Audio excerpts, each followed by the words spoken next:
TTL Computer 2. Today we're going to have a short video that's just going to give you an update on one of my sub-projects for our backplane design and build out.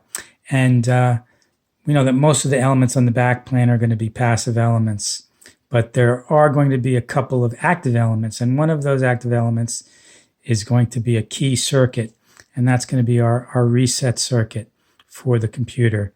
And the basic behavior that we're going to have in the reset circuit is that when the computer is initially powered up, we want the not clear signal, which is active low, we want the not clear signal to be low for about 2 seconds.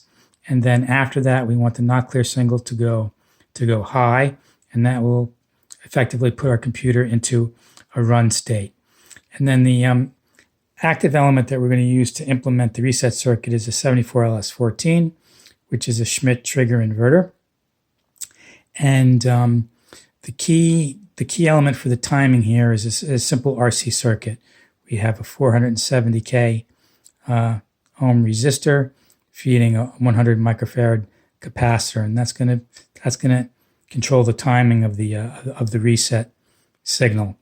But so since we have these double inverters, one inverter feeding the next one, we have a signal state coming into the first, and then it's being inverted and inverted again. So we're maintaining the same signal state here as the same signal state we get on the output of the circuit. And then and then we have just a current limiting resistor and an LED just to see the state, so that we can visualize the state of the not clear signal.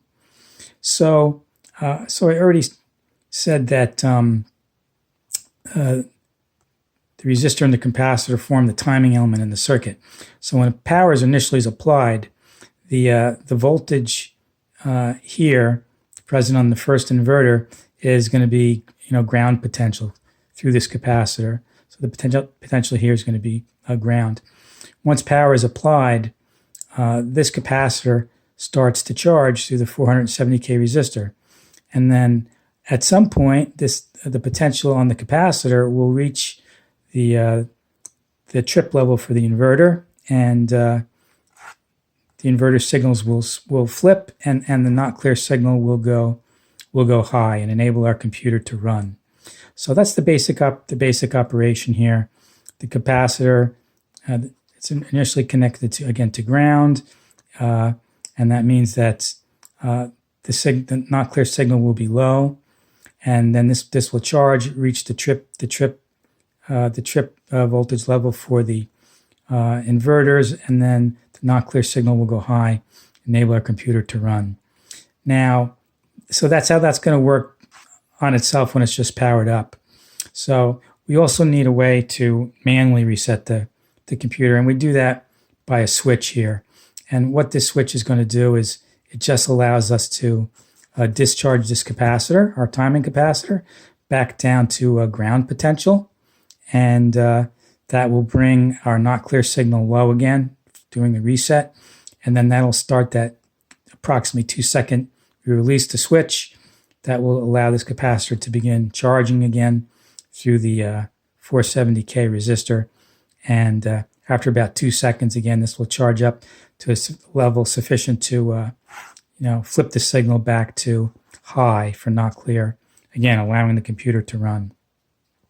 So all that is straightforward. So we have one more element here, and that's this resistor. And this resistor is a discharge resistor.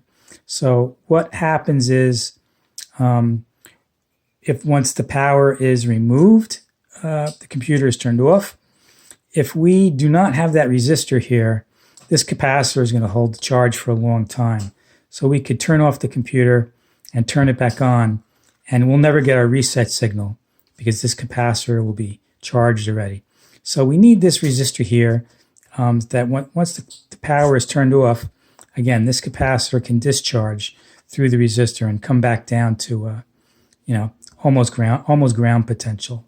So that fully describes the circuit that we want to build, and I've in fact already done that and have that done in the breadboard here, and you can see that this is our not clear signal on the LED here, and that's on and that's active. And since not clear is negative, right, that means that the computer is in a run state now.